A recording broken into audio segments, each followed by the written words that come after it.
Здравейте, казвам се Ани и в това видео ще ви покажа моите несестери, които са за козметика и други неща.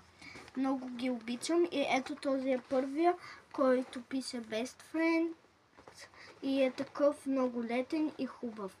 Има животинки, такива свежи и да, преминаваме към втория несестер. Той още е с етикетчето, защото е от преди няколко дни. Ето го, такава дръжчица и отвътре е ето такъв. Това може да се маха, може да се слагат всякакви четки, работи. И тук джобчета. Продължаваме към едни като бурканчета, такива шишенца, които са на стич и са удобни. И то доста. Преминаваме към последните неща.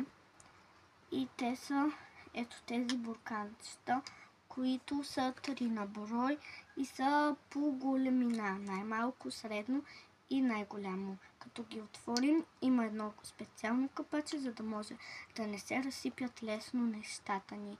Ето го.